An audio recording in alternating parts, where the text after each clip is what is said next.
नमस्कार मित्रांनो, मी आहे विंडशील्डचा डॉक्टर ग्लास सिद्धांत। जनरली काय होतं की वायपर जे व्हायब्रेशन जे होतं ते कशामुळे होतं ते आपण आज बघणार आहे। भारतातील पहिले विंडशील्ड अवेअरनेस कॅम्पेन आपण चालू करतोय नंबर 1 डॉक्टर ग्लास।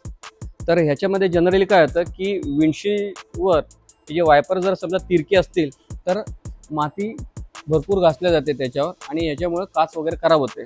तर कशामुळे खराब होते ते आपण बघूया। प्रॉपर सेटिंग असते, एक पोझिशन असते, तर ते पोझिशन आणि सेटिंग आपण कसं करायचं ते आता आपण बघूया।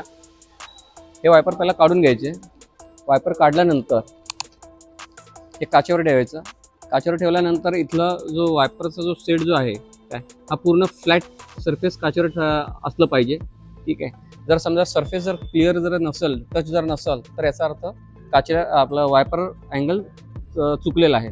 त्याच्यासाठी आपण काय करायचं, पहिला आपण हे काचेवर ठेवायचं, एकदा चेक करून घ्यायचं की सरफेस एकदम फ्लॅट आहे का। जर सरफेस जर फ्लॅट जर नसेल तर त्याच्यासाठी एक स्पॅनर घ्यायचा काय आणि त्याच्यानंतर हे जसं पाहिजे त्या पद्धतीने आपण सेट करायचा आणि परत काचेवर ठेवून बघायचं की हे प्रॉपर सेट झालेलं आहे का नाही आहे। जोपर्यंत हे काचेला पूर्ण फ्लॅट चिटकत नाही तोपर्यंत ह्याची सेटिंग करायची।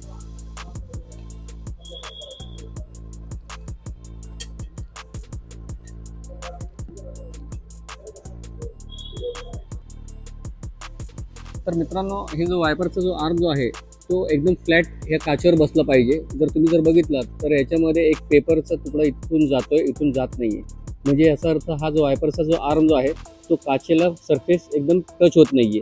म्हणजे ह्याचा अर्थ असा आहे की हा जो अँगल जो आहे हा प्रॉपर ह्या काचेवर बसलेला नाहीये, त्यामुळं वायपर ब्लेड जे आहेत ते व्हायब्रेशन होतात आणि काच खराब होते त्या याच्यामध्ये। तर तुम्ही इथं बघू शकता, इथून हा पेपरचा तुकडा आतमध्ये जातोय आणि इथून जात नाही, म्हणजे याचा अर्थ हे प्रॉपर सेट नाहीये। तर आपण मित्रांनो, तुम्हाला ही माहिती कशी वाटली, पेजला लाईक करा, सबस्क्राईब करा आणि फॉलो नक्की करा। थँक्यू।